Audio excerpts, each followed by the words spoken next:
Mana na lakmal raturu koso.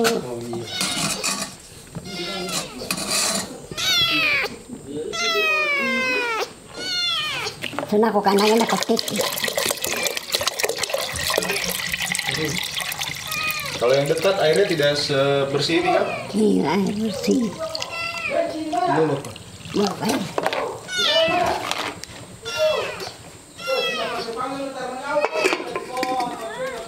Kenapa ambil airnya jauh sekarang nih? Sekarang jauh sekali. Kenapa? Yang dekat kenapa? Mesti pakai motor baru.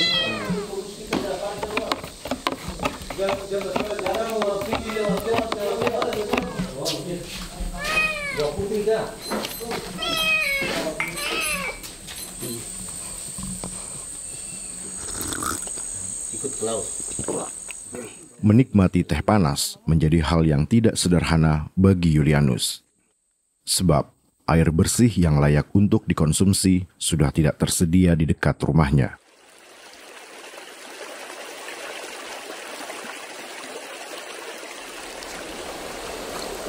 Ih, itu lumpur dari mana tadi?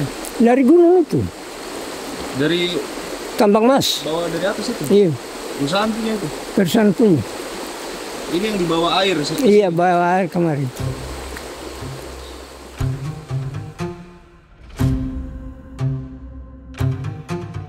Perusahaan yang dimaksud adalah PT IMM yang bergerak di bidang pertambangan emas.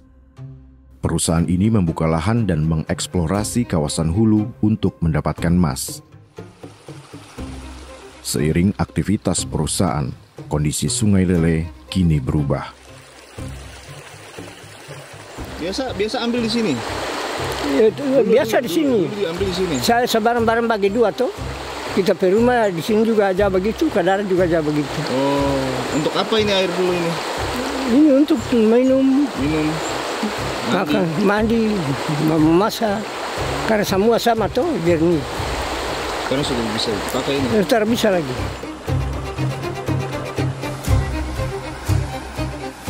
Belum lagi jika terjadi hujan, kondisinya menjadi seperti ini.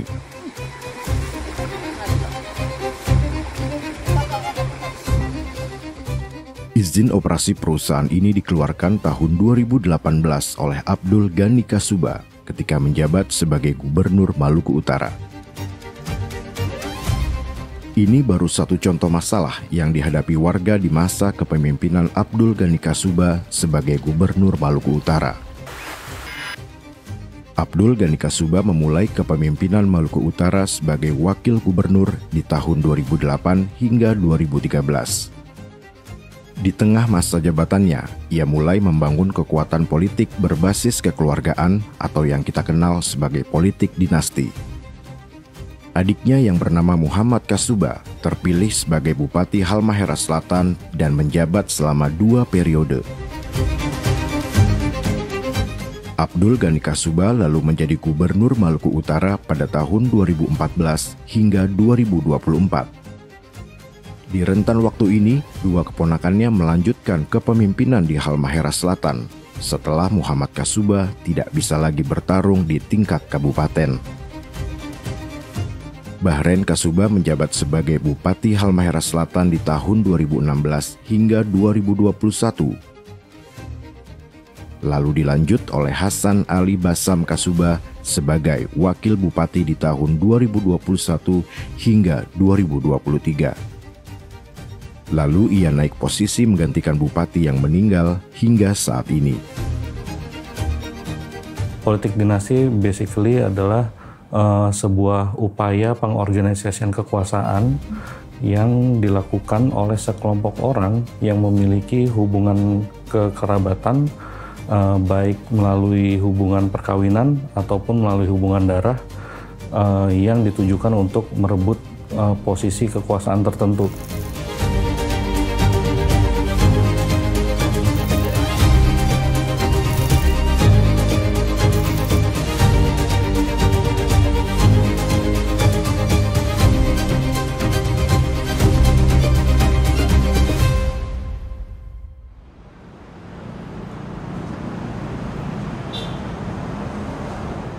Indonesia pernah memiliki undang-undang yang mengatur tentang dinasti, di mana seseorang tidak bisa mencalonkan diri sebagai kepala daerah jika memiliki hubungan keluarga dengan kepala daerah sebelumnya. Namun, undang-undang ini digugat di Mahkamah Konstitusi pada tahun 2015. Tidak ada siapapun yang dirugikan haknya apabila pemohon memiliki hubungan keluarga dengan petahana dan tidak ada nilai-nilai moral, nilai-nilai agama, keamanan dan ketertiban umum yang terganggu dengan pemohon mencalonkan diri sebagai kepala daerah. Oleh karena itu, pelarangan terhadap seseorang yang karena memiliki hubungan keluarga dengan petahana untuk menjadi calon kepala daerah adalah bertentangan dengan prinsip konstitusi. Gugatan ini diajukan oleh Adnan Purit Syah Ihsan, anak Bupati Goa yang saat itu sedang menjabat, yaitu Ihsan Yassin Limpo. Memiliki konflik kepentingan, bahkan hakim pun kalau memiliki. Hasilnya Mahkamah Konstitusi membatalkan pasal 7 huruf R Undang-Undang Nomor 8 Tahun 2015 yang berbunyi tidak memiliki konflik kepentingan dengan petahana. MK berpendapat larangan itu melanggar hak konstitusional warga negara untuk memperoleh hak yang sama dalam hukum dan pemerintahan. Yang disayangkan dari putusan Mahkamah Konstitusi hanya melihat hak asasi calon yang berasal dari keluarga dinasti. Soal tidak bisa menolak hubungan darah dan lain sebagainya. Tapi apakah Mahkamah mempertimbangkan hak asasi pemilih publik dan juga kontestan yang lain untuk mendapatkan kompetisi yang adil, setara, yang bebas dari penyalahgunaan atau politisasi kekuasaan? Setelah putusan Mahkamah Konstitusi, jumlah kandidat yang terafiliasi politik dinasti meningkat. Jika pada tahun 2013 hanya 12 kandidat, 2015 meningkat menjadi 57 kandidat. Adnan Purit Syah Ihsan termasuk salah satu yang terpilih. Ia menjadi Bupati Goa selama 2 periode melanjutkan kepemimpinan ayahnya. Kebanyakan politisi dinasti yang udah menjabat 2 periode nggak bisa melanjutkan lagi, akhirnya mempromosikan keluarganya gitu. Jadi explosion itu jelas kelihatan karena kebetulan pada tahun 2015, 2017, 2018, dan 2020 itu banyak daerah yang incumbent-nya itu udah nggak bisa mencalonkan diri lagi gitu. Udah 2 periode gitu. Saat 2 periode itu udah hit 2 periode, maka ya secara rasional mereka mencalonkan kerabatnya gitu untuk itu. Jadi ada explosion itu wajar karena itu bertepatan saat banyak daerah di Indonesia incumbent-nya tidak lagi bisa mencalonkan diri. Pada Pilkada tahun 2020, 124 kandidat terpapar dinasti. 72 diantaranya terpilih, termasuk Gibran Rakabuming Raka serta Bobi Nasution yang berstatus sebagai anak dan menantu dari Presiden Indonesia ke-7 Joko Widodo. Gibran sebagai wali kota Solo menang mutlak dengan memperoleh 86,5% suara. Sedangkan Bobi sebagai wali kota Medan meraih 53,5% suara. Jokowi bukan orang pertama yang bikin dinasti politik, tapi Jokowi adalah presiden pertama yang menormalisasi politik dinasti. Belum ada juga dalam sejarah Indonesia seorang sitting presiden, presiden yang sedang menjabat, memiliki anggota keluarga yang running sebagai kepala daerah saat dia masih menjabat gitu. Belum pernah ada tuh di sejarah Indonesia.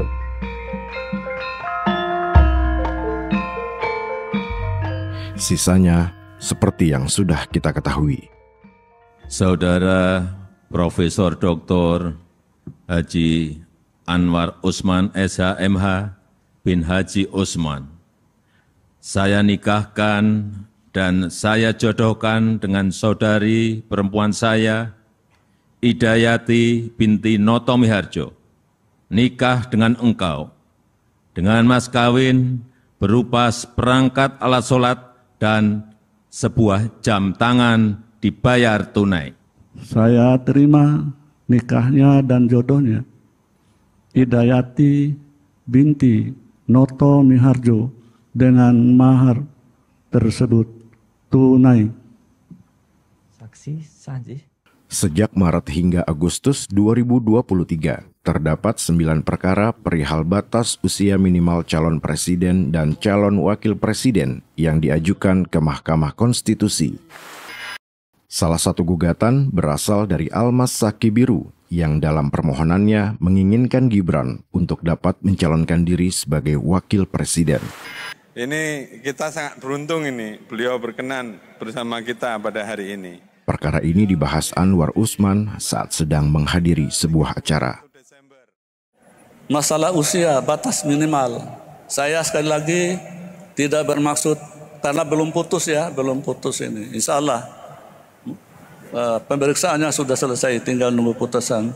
Saya sudah kasih contoh tadi, bagaimana Nabi Muhammad mengangkat seorang panglima perang umurnya belasan tahun. Muhammad Al-Fatih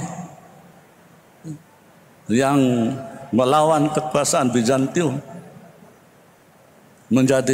mendobrak Konstantinopel, sekarang menjadi Istanbul. Usianya berapa? 17 tahun. Saya tidak menyinggung ini ya, apapun putusan itu ya. Jangan dikaitkan dulu, ini nggak boleh saya bicara. Tapi memang betul, banyak Perdana Menteri Inggris juga, yang sekarang umurnya berapa? Coba cek di Google. Yang dulu-dulu juga di beberapa negara. Amar putusan mengadili. 1 bulan setelahnya, Mahkamah Konstitusi mengeluarkan putusan terkait perkara ini.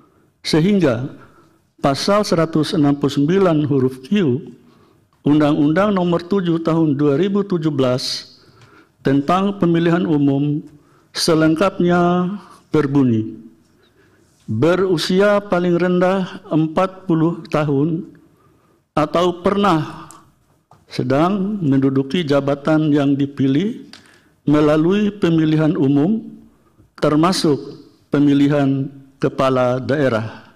MK baru saja menerbitkan putusan MK tentang persyaratan calon presiden dan wakil presiden, Pak. Bagaimana komentar Bapak?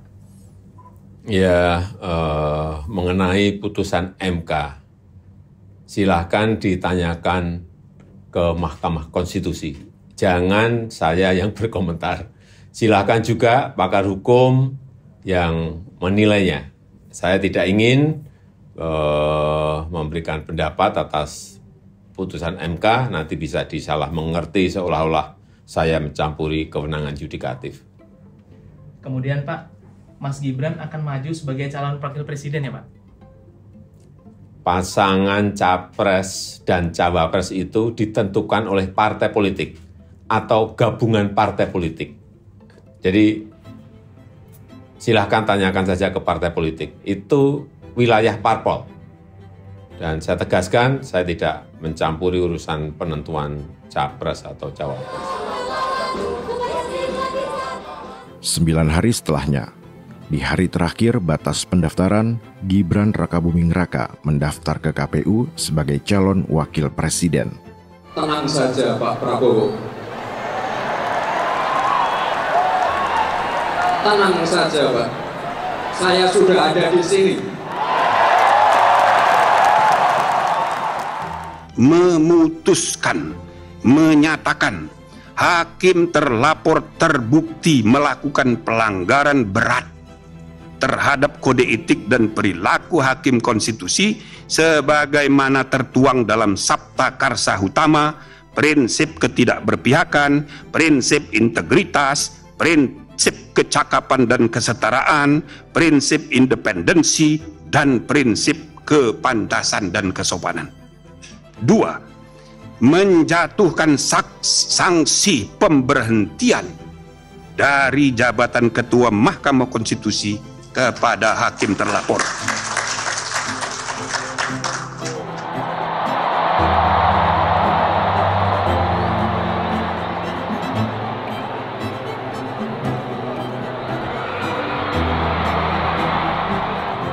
Presiden yang ke-7 insya Allah menyerahkan kepada Presiden yang ke-8. Insya Allah Prabowo Gibran berbakti dan mengabdi kepada rakyat Indonesia.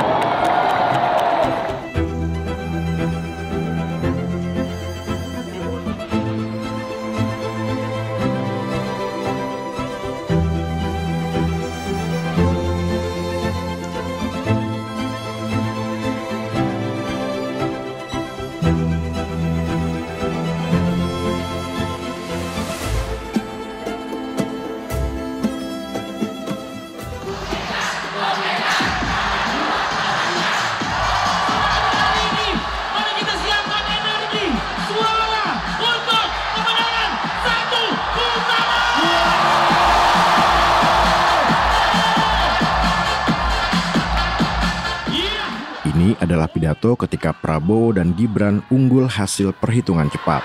3 bulan yang lalu, saya itu bukan siapa-siapa Bapak Ibu sekalian.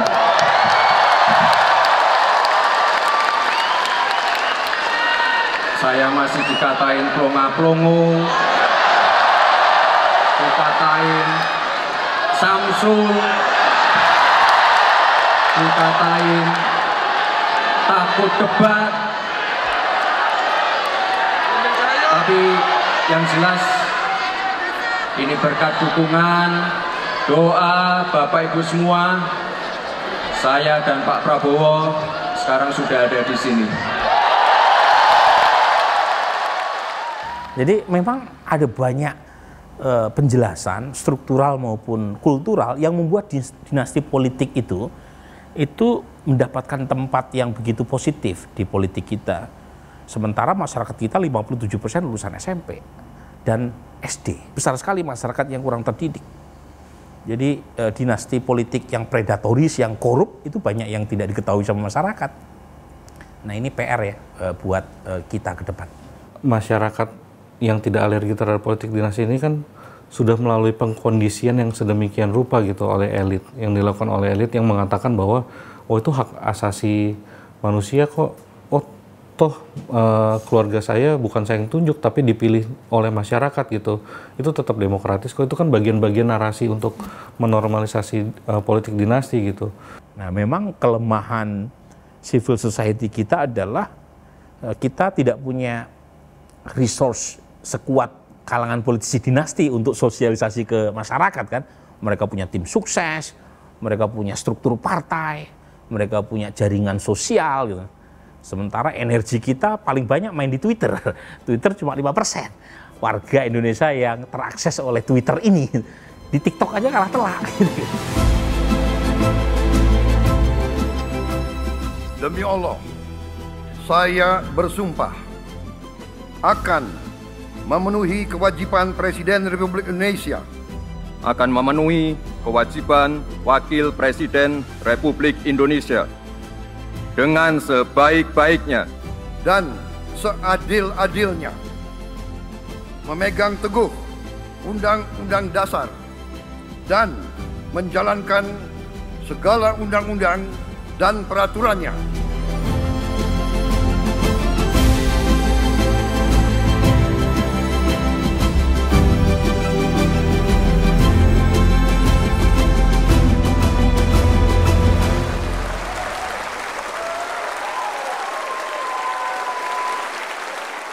Pak Jokowi kan banyak yang bilang bapak pembangunan infrastruktur gitu.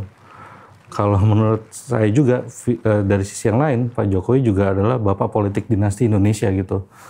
Karena apa? Karena untuk pertama kalinya dalam sejarah Republik suksesi dinasti di level nasional yang dilakukan secara langsung itu terjadi pada saat Pak Jokowi mentransfer kekuasaannya ke anaknya gitu, ke Gibran. Dan kita tahu semua prosesnya bagaimana itu terjadi kan. Ya tadi, dia menegasikan kaderisasi. Dia menegasikan rekrutmen politik yang demokratis. Politik dinasti yang meresahkan kita adalah dia mengkooptasi jalur pencalonan untuk mengisi jabatan-jabatan publik dengan mengandalkan status hubungan kekeluargaan atau hubungan kekerabatannya yang tidak diikuti oleh tadi ya prinsip-prinsip pencalonan yang demokratis tadi. Ya seperti kita bahas ya, karena dia anaknya petahana atau anaknya elit partai, dia mendapatkan tiket itu tanpa melalui proses sebagaimana yang harus dilalui oleh kader pada umumnya.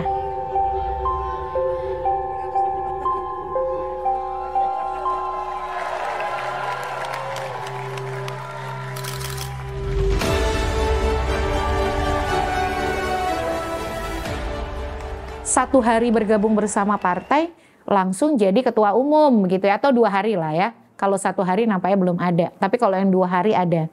Nah, berapa hari bergabung dengan partai langsung menduduki posisi-posisi strategis yang kalau bagi orang mungkin seperti saya kalau masuk partai itu tidak akan saya dapatkan. Partai politik kita ini terlalu lemah. Mereka tidak punya diferensiasi yang kuat dari sisi ideologis, dari sisi programatik, dan dari sisi institusionalisasi juga sangat lemah. Jadi ini membuka peluang buat munculnya personalisasi politik. Jadi politik dinasti itu menjadi brand, sebuah kekuatan elektoral. Bukan partainya yang harusnya jadi brand elektoral, tetapi politik dinasti. Permasalahannya adalah membentuk dinasti politik ini bisa dijadikan sebagai sebuah strategi untuk wealth defense atau untuk mempertahankan kekayaannya gitu. Korupsi itu dilakukan bukan hanya oleh satu orang tapi bergenerasi gitu.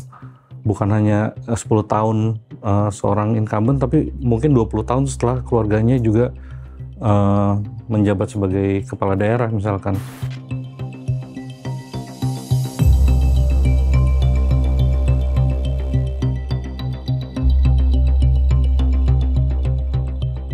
Kekuasaan yang diturunkan kepada keluarga rentan akan perilaku koruptif.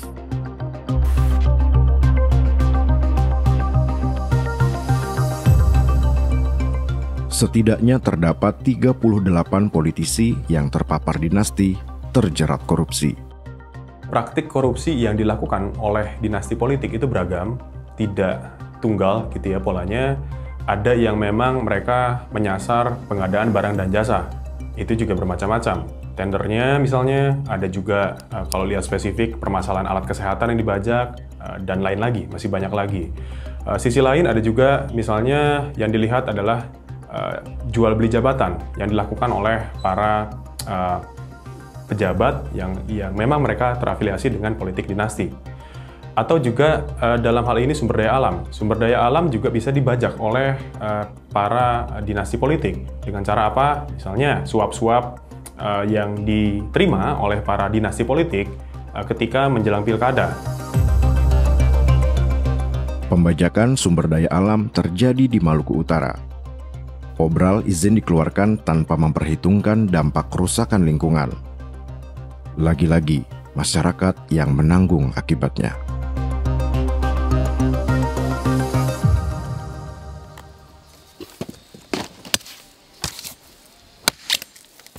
Hadianto, warga desa Yaba, Pulau Bacan, merasakan dampak dari kehadiran perusahaan PT IMM. Karena dampaknya itu karena sebelum itu perusahaan masuk itu kan dia kebanyakan kan begitu dia 1 ton lebih. Nah, sekarang perusahaan masuk kan dia yang kenal tuh embaknya di atas tuh. Akhirnya kita tidak bisa. Kan sering kan kali kan dia masuk ke sini, akhirnya dia punya jatuh kan bawah habis. Jika hujan, kebun kelapa Hadianto terendam banjir. Ke arah sana? Iya, jalurnya air sana. Kalau sini palingnya cuma sampai sini saja. Situ saja. Iya, kalau yang di sana dia ukuran begini. Semana? Begini. Oh, segitu. Berarti berkurang hasil ini dari atas ini kalau yang terendam begini. Iya, seperti yang ini nih sudah terkurang. Biasa kan dia kan begini buahnya. Kan iya. Kan dia ini yang ini kurang. Iya betul. Ini juga tuh? Iya. Yang ini kalau.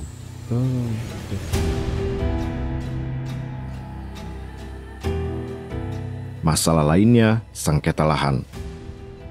Setelah mendapatkan izin, perusahaan menjanjikan kompensasi yang layak kepada 60 warga yang memiliki lahan. Namun sampai saat ini, masyarakat tidak mendapatkannya. Tidak hanya itu, Abdul Ghani Kasuba juga mengeluarkan izin kepada 52 perusahaan di sekitar Maluku Utara.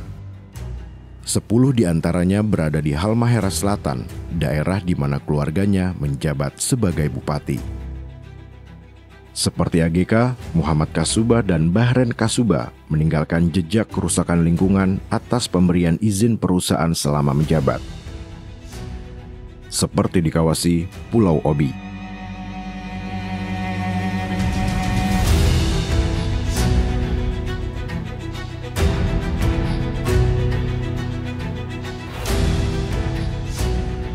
September 2024, AGK divonis 8 tahun penjara atas kasus menerima suap sebesar 100 miliar rupiah untuk izin perusahaan di wilayah Maluku Utara. Sementara adik dan keponakannya mencalonkan diri di Pilkada 2024. Muhammad Kasuba sebagai Gubernur Maluku Utara, Bahren Kasuba dan Ali Basam Kasuba bertarung di Halmahera Selatan.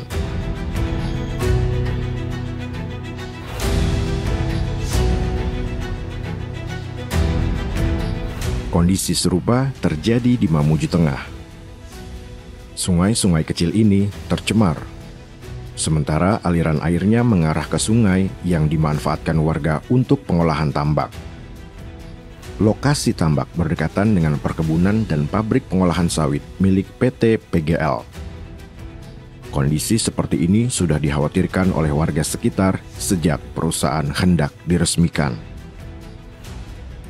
Aliansi Pemuda dan Masyarakat Pemerhati Lingkungan hari ini merupakan aksi dari ketiga menuntut bagaimana meminta kepada pemerintah Kabupaten Mamuju Tengah, DPRD Kabupaten Mamuju Tengah, kepada PT Primanusa Global Lestari untuk bagaimana memberikan solusi untuk masyarakat tambak. Silahkan titik yang mana yang dirugikan. Aras Tamauni selaku Bupati Mamuju Tengah turun tangan menghadapi masa aksi.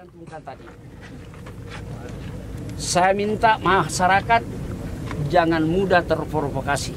Jadi begini, Tabe. Jangan, Anda tidak bisa bicara. Bapak bicara tadi, saya bicara sekarang. Makanya, saya minta sama saudara-saudara, hari ini saya mau buka pabrik. Namun, ia tetap meresmikan perusahaan PT PGL di Desa Kambunong. Bagaimana cerita selanjutnya? Tidak ada satupun warga yang bersedia bicara terkait hal ini.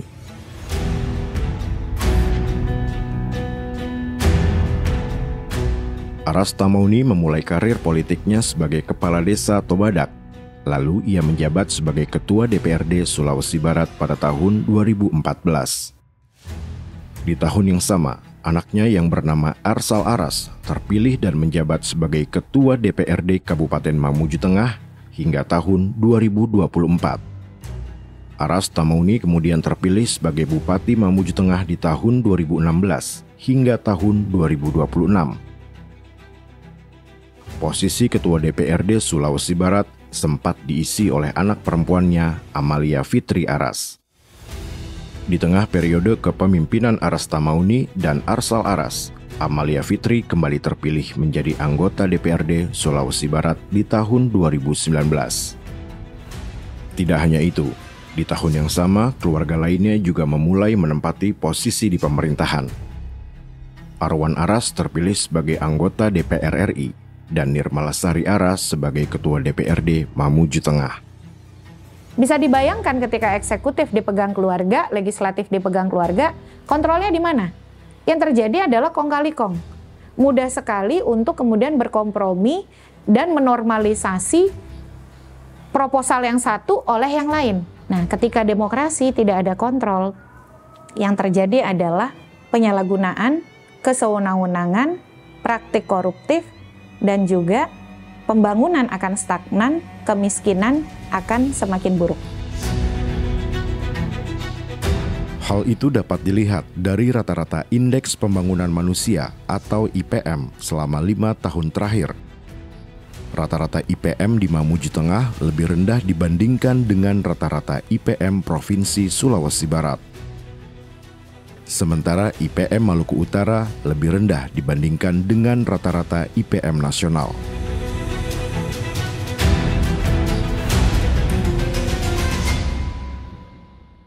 Sebut saja Andi. Identitasnya disamarkan demi keamanan, sebab Andi adalah aparatur sipil negara di pemerintahan Kabupaten Mamuju Tengah. Status ini membuat dirinya menjadi rentan ketika berbicara tentang apa yang ia alami. Yang mungkin sudah menjadi rahasia umum di beberapa daerah ketika kita mencoba bukan melawan ya, berarti artinya melakukan tindakan-tindakan yang mungkin bertentangan dengan para beliau, ya ada kekhawatiran sendiri bahwa jangan sampai nanti kita ini dimutasi atau bagaimana, apalagi kita ini hanya sebagai ASN biasa. Tahun 2022, lahan milik Andi berubah kepemilikan atas persetujuan Bupati. Sekitar 20 warga lainnya mengalami hal serupa. Pada saat itu sempat juga kita tanyakan ke ketua kelompok kami, bilang kenapa bisa hilang, kenapa pada ceritanya lahan bisa hilang, kan begitu. Ini kan bukan makanan yang bisa hilang kemudian hilang begitu saja. Ini kan lahan yang bentuk fisiknya jelas. Nah, pada saat itu menurut keterangan ketua kelompok kami sempat dipanggil oleh Pak Bupati pada saat itu. Kemudian entah apa yang disampaikan Pak Bupati sehingga beliau hanya diberikan pesan untuk anggotanya bahwa lokasimu sudah ditarik kembali begitu. Emang sebelumnya ada informasi bahwa Ketua DPR yang menangani kasus ini pada saat itu. Jadi karena pada saat itu keluarga juga agak sungkan untuk ke sana, jadi saya memberanikan diri sendiri tanpa ketua kelompok, tanpa siapapun saya ke sana. Dan ternyata memang di sana pada saat itu memang banyak juga yang sama kondisinya dengan saya dan keluarga, menanyakan tentang lokasinya itu yang hilang juga. Hal serupa dialami Budi. Perusahaan sawit Wahana Karya Sejahtera Mandiri mengklaim lahan milik Budi. Ketika berkonflik, ia diarahkan untuk menghadap ke DPRD. Namun, ia justru diminta untuk menyerahkan lahan miliknya kepada perusahaan. Ya saya heran, saya bilang ini persoalan ini ya, yang namanya kita punya perwakilan wajar kalau sebatas memfasilitasi. Tapi kalau untuk memutuskan haknya seseorang, saya rasa tempatnya keliru. Karena kenapa? Lembaga itu kan di Indonesia ini kan ada lembaga tertentu untuk dipakai untuk menyelesaikan hak-haknya seseorang. Nah, pada waktu itu kita dibawa ke tempat di selaku perwakilan kami di DPR di Rujak, kita dialog untuk diminta penyerahan lahan sekian luasnya kami, saya tidak terima. Buat apa saya mau menandatangani sesuatu yang tidak pernah saya komitmen bahwa sama bagi tanahku. Alangkah ganjilnya saya ini orang kalau saya punya sawit sudah ada, kemudian lahanku sudah bersertifikat, lantas saya mau masukkan perusahaan baru dibagi tanahku, tidak masuk akal lah. Hingga saat ini, permasalahan yang mereka alami belum menemukan titik terang. Terlebih, mereka selalu dihadapkan dengan keluarga Aras yang mengisi jabatan krusial di pemerintah daerah. Saat ini, Amalia Fitri Aras terpilih sebagai Ketua DPRD Provinsi Sulawesi Barat. Dan Nirmalasari Aras sebagai Ketua DPRD Kabupaten Mamuju Tengah menggantikan Arsal Aras. Diikuti Aswanto Aras yang juga terpilih sebagai anggota DPRD Kabupaten Mamuju Tengah. Sementara Arsal Aras mencalonkan diri sebagai Bupati Mamuju Tengah. Sedangkan Arwan Aras sebagai calon wakil Gubernur Sulawesi Barat. Seluruh masyarakat, harapan kami ini bagaimana pemerintah bisa mengayomi masyarakat untuk bisa mensejahterakan masyarakatnya kerjasama dengan perusahaan. Itu harapan kami sebenarnya. Bukti kami di lapangan seperti ini. Konflik-konflik yang ada.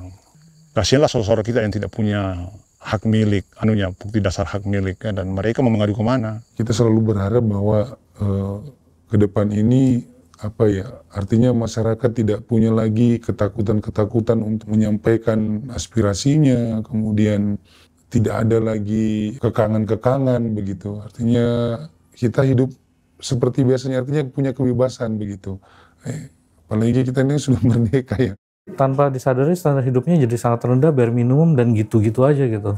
Gimana kita misalkan mau bersaing dengan negara lain kalau misalkan masyarakat tuh dipaksa untuk menerima keadaan bahwa ya hidupnya akan gini-gini aja gitu. Memang nggak semuanya kesalahan itu bisa dilimpahkan ke politisi dinasti gitu.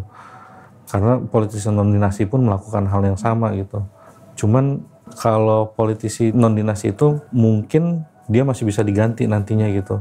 Tapi kalau politisi dinasti artinya setidaknya selama bapaknya 2 periode, 10 tahun, anaknya 2 periode, itu udah 20 tahun kita hidup di kondisi yang gitu-gitu aja dan itu dinormalisasi.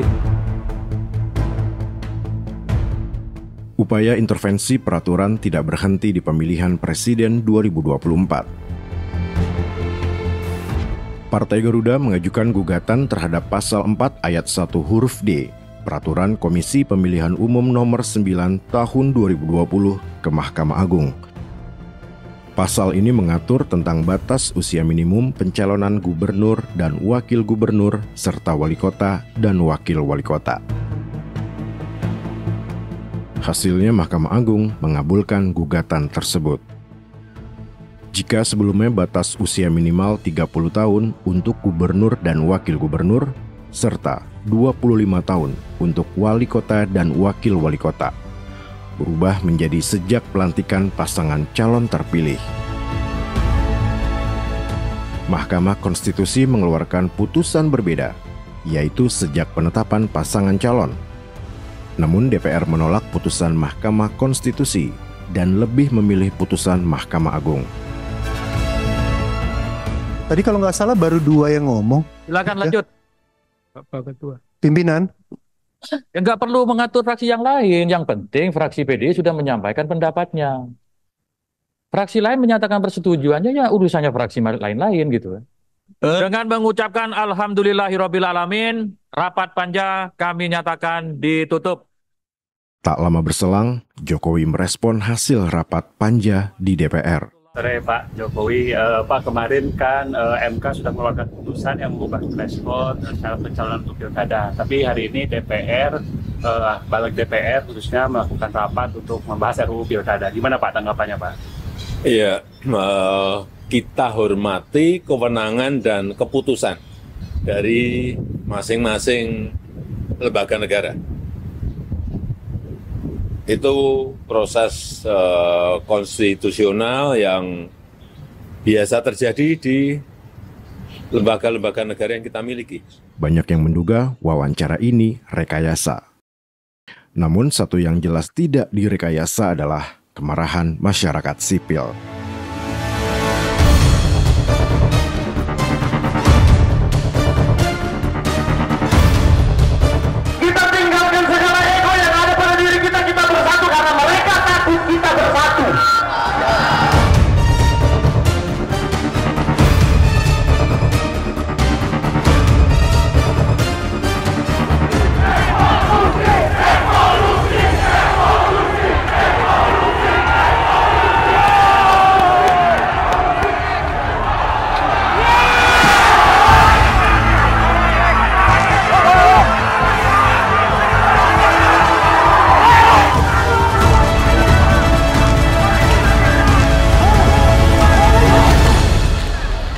Apa yang sudah sangat terang benderang diputuskan MK kok bisa sebegitunya mereka tafsirkan secara berbeda. Jadi eskalasi kemarahan itulah yang membuat masyarakat bergerak. Istilahnya begini, masyarakat itu seperti dikencingi di mukanya oleh para politisi yang membahas tafsir seperti bumi dan langit antara putusan MK dengan apa yang mereka bincangkan di parlemen. Dan itu yang saya kira menjadi pelajaran penting ya, bahwa ternyata publik kita tidak tidur. Sekarang tingkatkan fokus Anda. Berikut sederet calon pemimpin daerah tahun 2024 yang memiliki hubungan keluarga oleh petahana atau anggota legislatif periode 2019 dan 2024.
sisanya tidak teridentifikasi. Kita nggak bisa melarang, karena MK juga udah mengetok palu. Tetapi juga jangan diberi karpet merah, privilege kepada calon dinasti tadi untuk mendapatkan banyak keuntungan. Harus dibikin rata, jadi sehingga politisi yang nggak punya darah biru pun bisa compete secara fair dan bisa punya potensi untuk mengalahkan. Ada negara-negara tetangga kayak Filipina misalkan, terus kemudian negara lain yang dikuasai dinasti misalkan Bangladesh, itu nggak bagus gitu in the long run. Kita udah bisa belajar dari mereka dan harusnya itu juga bisa dilakukan di Indonesia untuk belajar, bukan meniru kayak jadi dinasti kayak mereka, tapi gimana kita melawan dinasti tersebut gitu. Yang paling bahaya, masyarakat bisa menjadi tidak percaya dengan demokrasi. Orang menjadi tidak percaya pada partai politik, tidak percaya kepada pemilihan langsung, tidak percaya pada insentif atau manfaat dari punya pejabat publik yang dipilih langsung, jadi bisa kemana-mana eksesnya.